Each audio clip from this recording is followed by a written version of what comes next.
तो आज हम एक्सप्लेन करने वाले हैं वेरोनिका मूवी को, जो कि 2017 में रिलीज हुई थी। स्टोरी में इंटरेस्ट तो तब आ जाता है जब पता चलता है कि ये मूवी रियल स्टोरी पर बेस्ड है। तो ज़्यादा टाइम वेस्ट ना करते हुए जल्दी से वीडियो स्टार्ट करते हैं।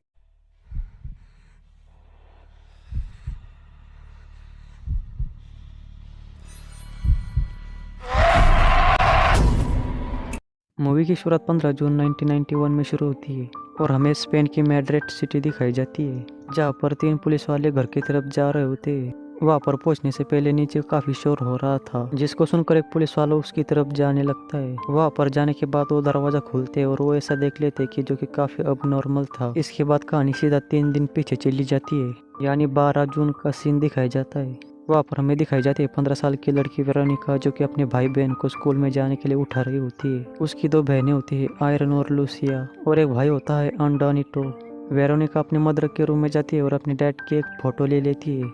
उसके डैड पहले एक्सपायर हो चुके थे। वही चारों भाई बहन स्कूल के लिए निकल जाते हैं। वेरोनिका क्लास में बैठी होती है और उनकी टीचर उन्हें ग्रहण के बारे में बता रही होती है, क्योंकि आज सोलर एक्लिप्स का दिन था। उनकी टीचर उन्हें बताती है कि आज के दिन ही पुराने समय पर लोग मानव बलिदान दे दिया करते थे, क्योंकि सबसे सही टाइम यही होता है सेक्रीफाइस देने का। और जहाँ तक हम देख सकते हैं कि वेरोनिका का कोई इंटरेस्ट नहीं था ग्रहण देखने में, बल्कि उसे अपने फ्रेंड्स के साथ ओजा प्ले करना था। क्लास खत्म होते ही सब ग्रहण देखने के लिए स्कूल के छत पर पहुंच जाते हैं, लेकिन वेरोनिका और उसके 2 फ्रेंड्स डेना और रोजा स्कूल के बेसमेंट में चले जाते हैं, जहाँ पर वो डायना के एक्सपायर बॉयफ्रेंड के लिए ओजा प्ले करने वाले थे। लेकिन डायना अपने बॉयफ्रेंड की कोई तस्वीर नहीं लाई थी, इसलिए वो सब वेरोनिका के डैड के लिए ओजा प्ले करने लगते हैं। वो ओजा बोर्ड पर उल्टा करके गिलास रख देते और उस पर अपनी उंगलियां रख देते और उनके आत्मा को बुलाने लगते।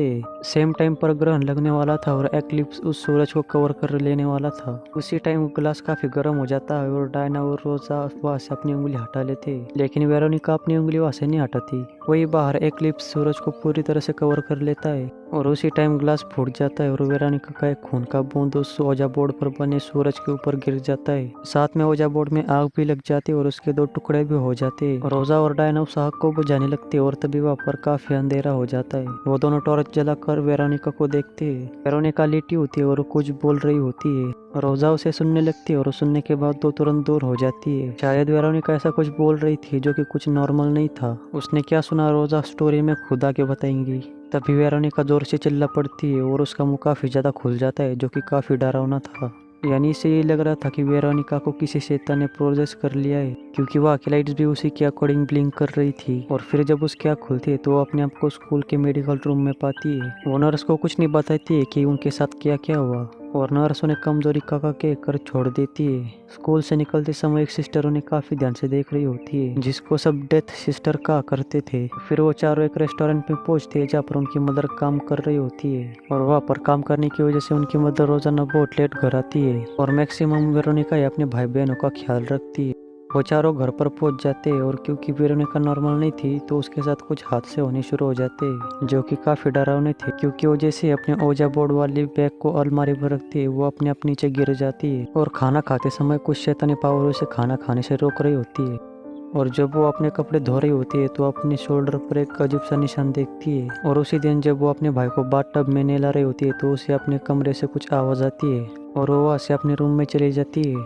और तभी उस कमरे के दरवाजे बंद हो जाते हैं और एंटोनिटो की चिल्लाने की आवाज आती है। किसी तरह वो दरवाजा खोलकर बाथरूम तक पहुंच जाती है और वो देखती है कि गर्म पानी का टब खुल चुका था और उसके भाई की बॉडी बुरी तरह से झुलस गई थी। वेरोनिका अपने भाई से पूछती है कि तुमने वो टैप खोला, तो वो मना कर देता है। और फिर जब वेरोनिका बर्तन धो रही होती है तो उसे एक वापर ग्लास उल्टा नजर आता है और वो उस पर उंगली रख देती है और उसी टाइम वो कटी हुई अपने आप ऑन हो जाता है और वो उसे बंद करने चली जाती है। और हम देखते हैं कि एक अजीब सी रूह दूसरे रास्ते से उसकी तरफ आ रही होती है। टीवी बंद कर वो अपने रूम में चली जाती है और उस ओजा बोर्ड वाले बैग को अपनी अलमारी में रख देती है और हेडफोन लगाकर म्यूजिक चलाकर सो जाती है। और उसी रात उसे एक सपना आता है जहाँ पर वो देखती है कि उसके भाई उसी की अलमारी में जाकर छुपे हुए हैं। उसके डैड भी उसे दिखाई देते हैं जो धीरे धीरे उसके पास आ रहे होते हैं। तभी उसे कुछ शैतानी हाथ बेड पर खींच लेते हैं और वो अपरजा कर लेते हैं और उसकी नींद खुल जाती है और मॉर्निंग के 8:30 बज रहे होते हैं और वो सब स्कूल के लिए लेट भी हो गए थे। जैसे तैसे वो आधे अधूरे रेडी होकर स्कूल के लिए निकल जाते हैं। यहाँ पर स्कूल में उसके फ्रेंड्स डायना और रोज भी उसे बात नहीं कर रही होती। वेरोनिका परेशान हो जाती है और टीचर को टॉयलेट का के करवा से चली जाती है, मगर वो टॉयलेट नहीं जाती और स्कूल के उसे बेसमेंट में चली जाती है, जहाँ पर उन्होंने ओजा प्ले किया था। वो वहाँ से अपने डैड की फोटो उठा लेती है और वो देखती कि वहाँ पर डेड सिस्टर भी वहाँ पर बैठी होती है। वो उसके पास आती है और उसे कहती है तुमने जो किया वो गलत किया। और वो अपना किस्सा भी शेयर करती है और उसे कहती है कि मेरा ब्लाइंड होने का वजह भी बुरी आत्माएं है। और वो वेरोनिका से वो फोटो मांगती है और तभी डेड सिस्टर को फील होता है कि यहाँ पर उन्हें कुछ ज़्यादा ही खतरनाक काम किया है। जहाँ पर वेरोनिका को लगता है कि जो रूह उसके पास है वो उसके डैड की रूह है, तब डेड सिस्टर उसे कहती है कि वो उसके डैड की रूह नहीं है और वेरोनिका को अपने भाई बहन का ध्यान रखने के लिए कहती है और साथ ही में उसके शरीर से रूह निकालने की कोशिश भी करती है, मगर ये हो नहीं पाता। तभी स्कूल के बेल बज जाती है और वेरोनिका वहाँ से चली जाती है। घर पहुंचते ही उसे डेड सिस्टर की कुछ बातें याद आती है कि उसे अपने भाई बहन का ध्यान रखना है। उसके बाद वो एक स्पिरिचुअल ड्राइंग करती है और अपने बहन के कमरे में जाकर लगा देती है। वो सब घर में वॉकी टॉकी यूज करते थे, तो उसी रात वेरोनिका के वॉकी टॉकी पर उसके बहन के चिल्लाने की आवाज़ आती है और वो वेरोनिका से हेल्प मांगती है। वेरोनिका खिड़की से देख रही होती है कि वो बुरी आत्मा उसके बहन के कमरे में घुस रही होती है और वो भागते हुए उन्हीं के रूम में चली जाती है, जहाँ पर रिचुअल्स डिजाइन्स अपने आप जल रहे होते हैं। अब वेरोनिका देखती है कि लूसिया के गले को उसी आत्मा ने पकड़ा हुआ है और वो उसे छुड़ाने के लिए आगे बढ़ती है। यहाँ पर आयरन भी उड़ जाती है और वो देखती है कि वेरोनिका ने उसका गला पकड़ा हुआ है। इस पर वेरोनिका कहती है कि कोई बुरी आत्मा उसका गला दबा रही थी और उसने सारे रिचुअल्स डिजाइन जला दिए और फिर चारों भाई बहन लिविंग रूम में एक साथ सोने लगते हैं और वेरोनिका टीवी देख रही होती है। यहाँ पर लूसिया वेरोनिका को कहती है कि तुमने मेरा गला क्यों दबाया। वेरोनिका कहती है मैंने गला नहीं दबाया बल्कि मैंने तुमको इससे बचाया है। इसके बाद सब सो जाते हैं और वेरोनिका की नींद आधी रात में खुल जाती है। उसे कोई आवाज लगा रहा था।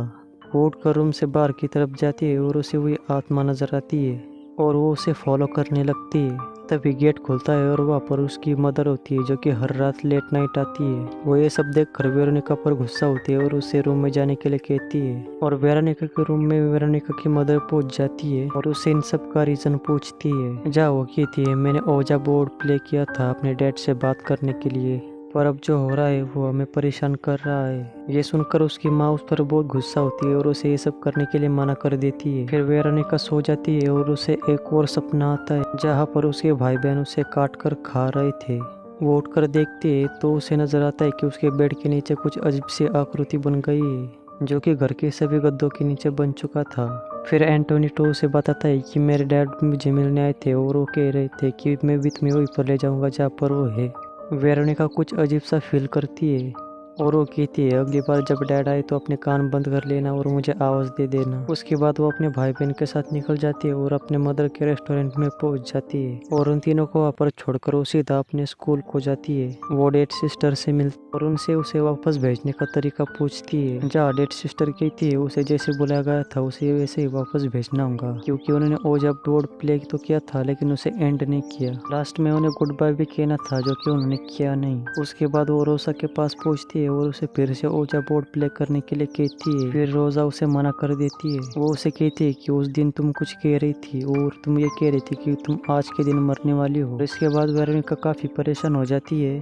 फिर उसके बाद वो अपने घर को जाती है, ओजा बोर्ड को जोड़ती है और अपनी बहनों के साथ उसे प्ले करने लगती है। और वही वो एंटोनीटो को रिचुअल डिजाइन दीवार पर बनाने के लिए कहती है ताकि वो आत्मा को दूर भगा सके, और उससे गलती से पेज पलट जाता है जिससे कि वो आत्मा को बुलाने वाला सिंबल दीवार पर बना देता है। वो ओजा प्ले करने लगते हैं और उसे बुरी आत्मा से कनेक्ट हो जाते हैं। वो उसे वापस जाने के लिए कहती है पर वो वापस जाना नहीं चाहती थी।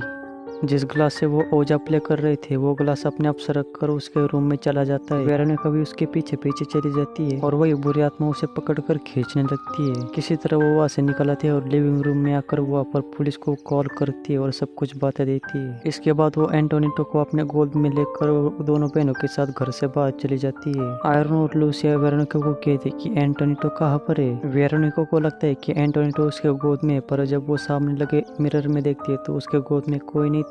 और तभी वेरोनिका की मदर वहाँ पर पहुंच जाती है और उन बच्चों को शांत कर रही होती है। और वही वेरोनिका अपने घर में वापस घुस जाती है एंटोनीटो को ढूंढने के लिए। एंटोनीटो बाथरूम में था और तभी वो बुरी आत्मा वेरोनिका को धक्का देती है और वो मिरर से जाके टकरा जाती है। एंटोनीटो वहाँ से भागकर वेरोनिका के रूम में जाकर एक अलमारी में छुप जाता है। वेरोनिका एक कांच का टुकड़ा उठाकर अपने रूम में घुस जाती है और जब वेरोनिका अलमारी का दरवाजा खोलती है तो वो देखती है कि एंटोनीटो वेरोनिका का नाम बार बार ले रहा था। इस पर उसे याद आता है कि उसी ने एंटोनीटो को कहा था कि जब उसे डैड नजर आए तो वो वेरोनिका कहना।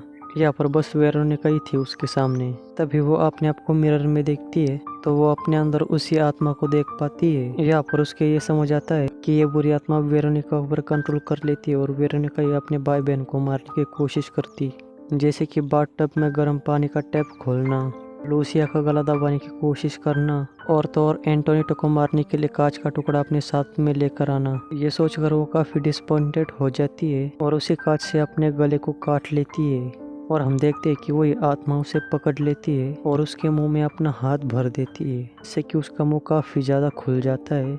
और यही वो सीन है जो कि हमें स्टार्टिंग में दिखाया गया था। पुलिस वाले ने होते हुए अपने आंखों के सामने देखा था। तभी वेरोनिका गिर जाती है और पुलिस वाले वेरोनिका को और उसके भाई को रेस्क्यू कर लेते हैं। वेरोनिका की हालत काफी ज्यादा खराब थी और उसे स्ट्रेचर पे ले जा रहे थे और उसकी मदर उसे देखकर काफी ज्यादा इमोशनल हो गई थी। थोड़ी देर बाद पुलिस वाला वेरोनिका का एक फोटो देखता है जो कि अपने आप जल जाता है और तभी उसको कॉल आता है कि वेरोनिका अब मर चुकी है। फिर पुलिस वाला अपनी रिपोर्ट में वैसा ही लिखता है जैसे उसने देखा था और ये स्पेन का एक ऐसा केस था जिसमें पुलिस ऑफिसर्स के तरफ से पैरानॉर्मल एक्टिविटीज का जिक्र किया गया और इस केस पर जो पुलिस ऑफिसर इन्वेस्टिगेशन कर रहा था वो भी 2 हफ्तों के लिए बीमार पड़ गया था और जो मेन ऑफिसर्स थे उन्होंने वहां से ट्रांसफर भी ले लिया था और यहीं पर ये मूवी खत्म हो जाती है।